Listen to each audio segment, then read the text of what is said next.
recognize them? Yes. Well, they certainly look like the same gloves. And you found them here on top of the hat box? Yes.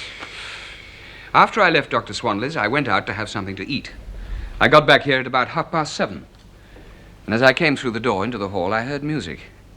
It was the same tune that Melissa always played, and for a moment I thought... Go on, sir. Well, the record player was on. Obviously somebody had been into the flat, so then I went and had a look in the bedroom. Why, sir? Well, to see if whoever it was still here, of course. And as I came out of the room, it was then that I saw the hat box and the gloves. I see. You've no idea where your wife bought them, sir? No, I haven't, I'm afraid. I don't know anything about them, except that they were intended as a present for Don Page. So I can take it that you were surprised. Well, very surprised to find the gloves and the hat box still in the flat. Well, of course I was... What do you mean, still in the flat? Obviously somebody came here, took them away the other evening, and then brought them back. But why should anyone do that, sir? I don't know why, Inspector. But that's what you think happened. Yes, that is what I think happened. I had a phone call from Dr. Swanley about an hour ago. He sounded puzzled, which doesn't surprise me. Says you insist on seeing him tomorrow afternoon. I do indeed. Would you object to my being present at the interview, sir? Of course not, Inspector. In fact, I should prefer it, since there's not a word of truth in what the man says. You still maintain that you haven't met Dr. Swanley, that you haven't consulted him? I most certainly do. Mr. Foster, would you mind if I asked you one or two rather personal questions? I was under the impression that you'd already been doing that. When did you first meet your wife? About 3 years ago. Paula Hepburn introduced us. They had met on the boat coming back from Cape Town. My wife was South African. Her parents had died a year or two before. She had no relatives, no ties to keep her in South Africa, so she thought she'd come to England and try her luck. At what, sir? Oh, she wanted to be an actress. Apparently she'd played with an amateur company in Cape Town, and she thought if she came here, she might break into the film business. Instead of which she met you and got married? Yes. I understand you were with the London Graphic for a time, sir? Yes, I was, for almost 9 years. What happened when it ceased publication? Oh, I was offered jobs on other newspapers, but I turned them all down. I wanted to freelance. Was your wife happy about that, sir? Since you ask, no, not very. She wanted me to get a steady job. Was that a bone of contention between you, sir? What? The fact that you hadn't got a steady job.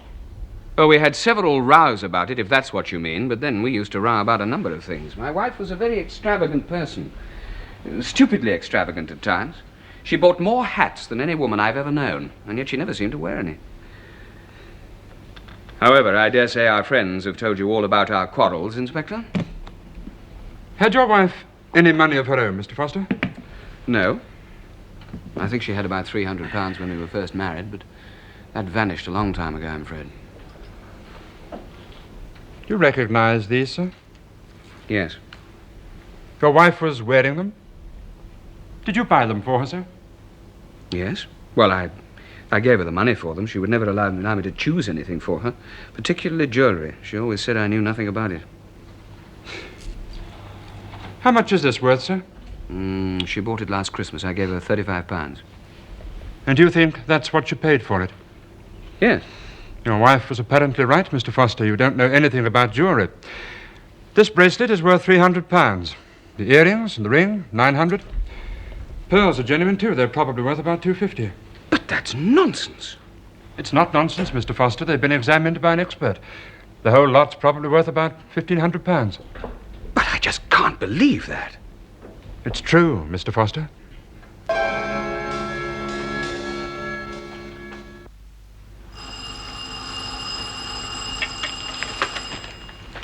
So, girl, that was the doorbell. No, it's probably the post stepped door ago. Dora, my sweetheart, is in Leamington Spa, sampling the waters. Or whatever it is you sample in Leamington Spa. Knowing Dora, it won't be water. Why, hello, I didn't expect to see you. Good morning, Felix. Is Paula in? Yes, of course.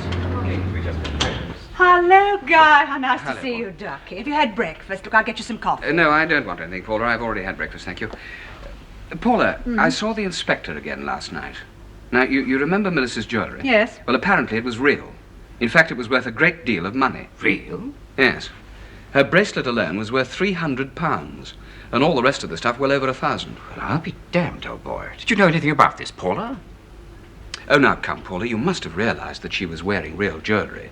Don't tell me you didn't spot it. Yes, I had my suspicions, but I wasn't sure. I actually spoke to her about it once. Oh, did you, old girl? Well, when was that? Oh, it was about 8 or 9 months ago. She just laughed at me, treated the whole thing as a joke. I'm afraid she convinced me I was talking nonsense. Well, I mean, let's face it, they make pretty good fakes nowadays. Besides, I kept asking myself how on earth could Melissa afford the real thing anyway? Yes, that's exactly what I've been asking myself.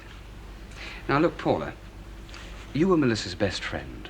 She must have talked to you. She must have confided in you more than anyone. No, that's not strictly true. I was very fond of Melissa, of course, but we were never close to each other. Not really close. I never knew what went on in that pretty head of hers. I don't think anybody did, except perhaps Don. Don? Yes, I always think old Don understood her better than anybody else. Apart from you, of course, me old dear. Incidentally, Don phoned this morning. He said that you went to see him yesterday afternoon. Yes, I did. About Melissa? Yes. Apparently the police found a prescription in Melissa's handbag, which was signed by Dr. Swanley. The inspector questioned me about it, but I never heard of the chap. Well? Well, apparently, Melissa had been worried about me, and she'd spoken to Don, and Don had advised her to consult Dr. Swanley. And did she, old boy? Yes. Well, at least Swanley says she did. But unfortunately, you can't believe a word the man says. Oh, what makes you say that? Well, apparently, he told the inspector that I was a patient of his and that he'd given me the prescription. I've never even seen the Why on earth should he say a thing like that? I don't know why, Felix. Guy, why was Melissa worried about you? She thought I was ill. Yes, but was that the only reason she was worried? No. She told Don that she was frightened of me. Frightened of you? And did Don tell you that? Yes, he did. Good Lord, what on earth's the matter with the fellow? What a tactless thing to say to a chap when his wife's just... Frightened of you, indeed. Well, Melissa certainly never gave us that impression, did she, old girl? No, of course not. You sure you wouldn't like some coffee, Guy? Yes, I'm quite sure. Thank you, Paula. Mr. Foster, we've been talking now for nearly 10 minutes and we still haven't reached any conclusion. Well, I've reached a conclusion. You're lying. Mr. Foster, please. I met you for the first time 10 minutes ago when I walked through that door. Before that, I'd never even set eyes on you. Doctor, surely there must be a perfectly simple explanation of all this. There is a simple explanation, Inspector. Either Mr. Foster has forgotten that he came to see me on the afternoon of October the 8th, or for some reason of his own, he wishes to convince you that he didn't see me. You've spoken to Miss Dean, my secretary. You saw what happened. She recognized Mr. Foster and confirmed that I'd already told you. I'm afraid there's nothing more for me to say, Inspector. Very well. I consulted you. What happened? What happened? Yes, what happened? But you know very well what happened. I want you to tell the inspector. I have your permission to do that, Mr. Foster? Yes, of course you have. Very well. When I saw Mrs. Foster, she told me that her husband couldn't sleep. She said he was constantly on edge, those are her exact words, and that he was of a very jealous disposition. I asked her what exactly she meant by that, and she said that her husband had actually accused her of having an affair with someone. But that's nonsense. I've never for one moment thought Mr. of Foster, please. Go on, Doctor. A little while later, when I examined Mr. Foster, I questioned him about this, and he admitted quite frankly that he was worried about his wife. He said that he had no real proof that she was sleeping with anyone, but that always, constantly at the back of his mind, there was this terrible suspicion. Question. Have you spoken to your wife about this? Answer, yes. Question. Did you tell her that you suspected her, that you thought she was having an affair with another man? Answer, yes, I did, and she denied it. Question. And you choose not to believe your wife, Mr. Foster, is that it? Answer, I want to believe her, I've tried to believe her, God knows I've tried, but it's just no use, Doctor.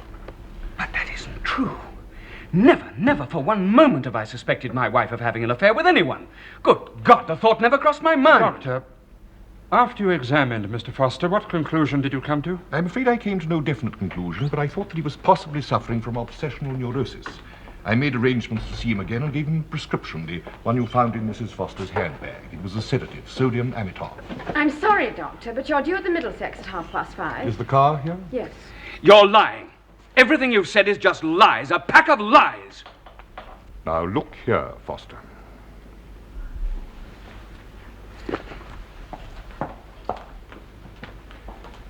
I'm afraid he's a sick man. How sick? Oh, Doctor. Yes?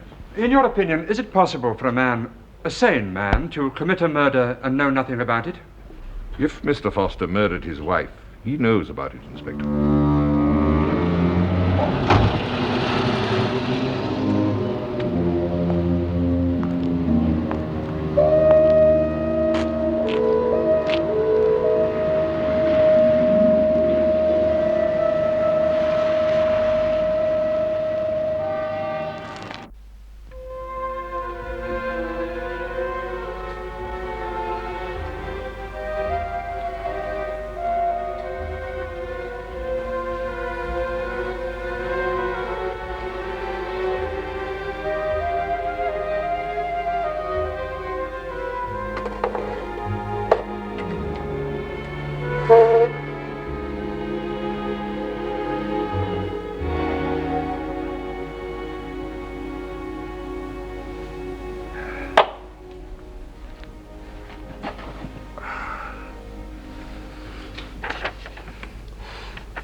Hello, Guy Foster speaking.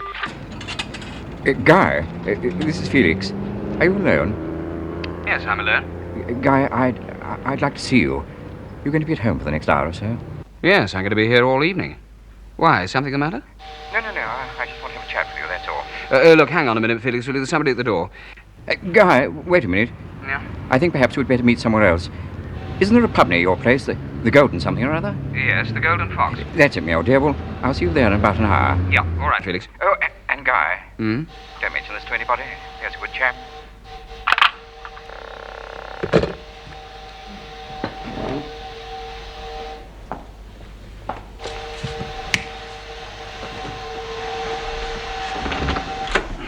Ah, Oh, hello, Don. I wasn't sure if there was anyone in. I'm sorry, I was on the telephone. Go on in. Thanks. Well, would you like a drink? Yes, thank you. How can I get you? Whiskey? Fine.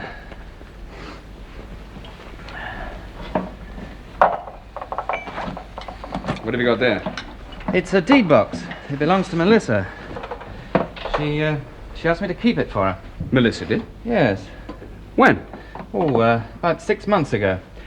Oh, by the way, Guy, I ran into Paula this afternoon. She told me about the jewellery, Melissa's jewellery. I think I can set your mind at rest about that. I got a pretty shrewd idea where it came from. Did you give it to her, Don? Me? Oh, no, good heavens, that Guy. No, women give me things. I don't go spending my money on there. Look, Guy, there's something here we ought to get straight, I think.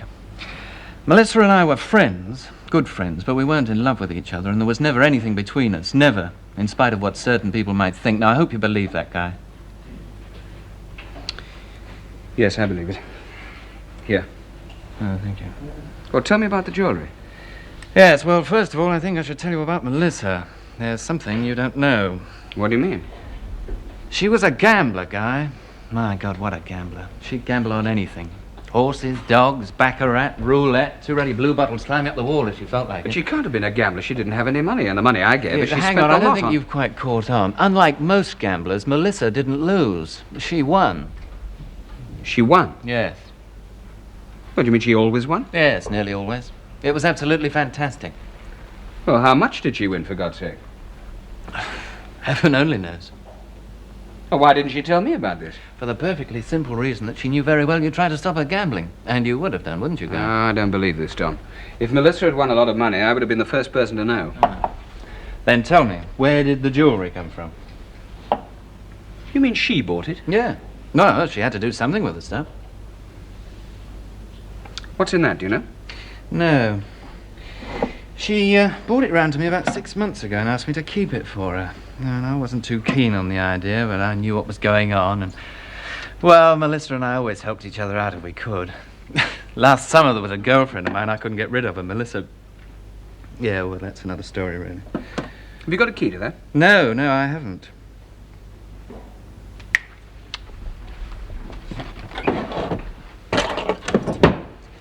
Are those Melissa's? Yes. Those two are for suitcases. I'm not sure about that one.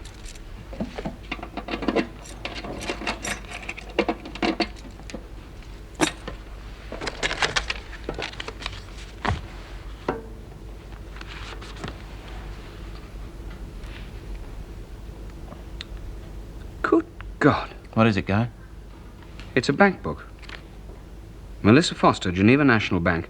452,000 francs. Oh, I told you, didn't I?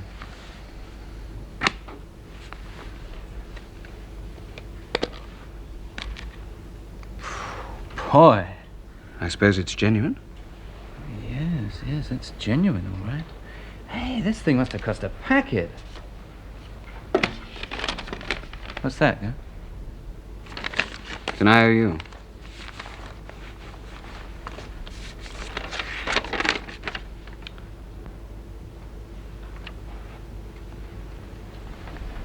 Is it from Melissa? Yes, but... Well, what is it, Guy? Don, this afternoon, the inspector and I went to see that doctor of yours, Swanley. Well?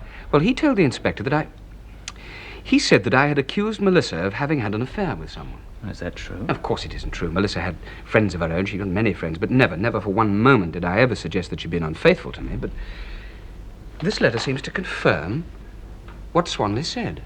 Well, what's in it, Guy? What does it say? Darling Guy, I'm sorry about the row. It was always my hope that you would never find out about Peter Antrobus. I tried to keep it from you. Even now, I don't know what made you suspicious, darling. Whatever it was, please forgive me for all the unhappiness I've caused you. Melissa. Peter Antrobus? Who's Peter Antrobus? That's just it, Don. I don't know. You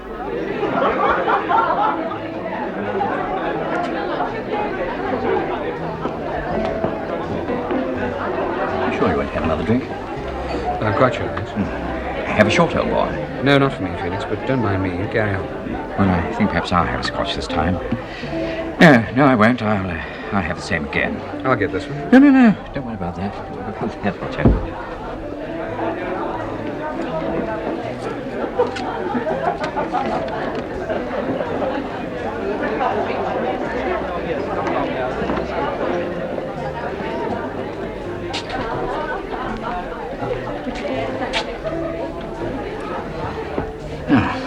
Cheers. Cheers.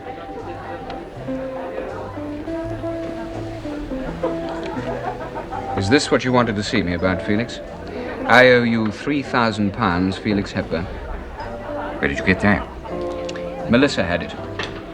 So now, I gave it to her. My God, I've been worried about that. Have I been worried? I knew the ruddy thing would turn up sooner or later. I was terrified it'd get into the wrong hands.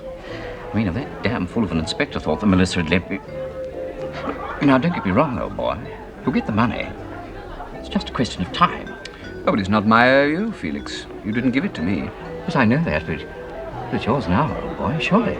Felix, why did Melissa lend you £3,000? I don't know why. It's always been a complete mystery to me. And that's the truth. It happened about 6 months ago. I hit a bad patch on the market. Well, you know how it is. Some ruddy knoll in the city gives you a red-hot tip, and before you know where you are, well, I was down the pan, old boy, well and truly. Of course, I could have got the money from Paula, but, Paula never heard the last of it. One day, I drove down to Folkestone to see if I could touch a chum of mine. Chum, you can say that again. On the way back, my car conked out at a place called Elvingdale. I went into the cafe while they were repairing the thing, and lo and behold, there was Melissa. Was she alone? Yes. I was feeling ruddy depressed by this time, on the floor, in fact. I'm afraid it was pretty obvious. In the end, I poured out the whole story. And she offered to lend you £3,000? Yes, just like that. You could have bowled me over. I was flabbergasted. I didn't think either of you had that sort of money to spare. So what did you have to do for it? Do? Yeah. What did you have to do for your £3,000? Well, nothing. Nothing at all. Except keep my mouth shut, and I was delighted to do that anyway. Oh, Felix, have you ever heard of anybody called Peter Antrobus? No, never. Who should I have done? No, it's not important. Here's your IOU. And in future, if you'll take my advice, you'll leave high finance to the financiers. They know a great deal more about it. Yes, I think perhaps you're right, my old dear.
Having trouble? You can say that again. Do you happen to know a cafe called Duncan's? Never heard of it. Oh. Thank you.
Good morning, sir. Good morning. Any chance of a haircut? Yes, certainly, sir.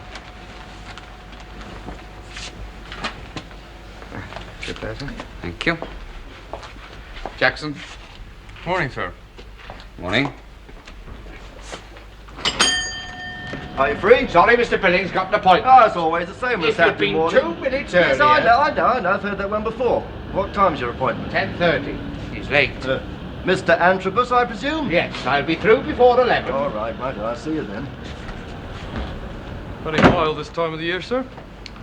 Yes, it is. How'd you like it, sir? Oh, just a trim, please. Don't take too much off. Well, be a nice change. Good morning, Mr. Antrobus. Sorry I'm late. Come along, Peter.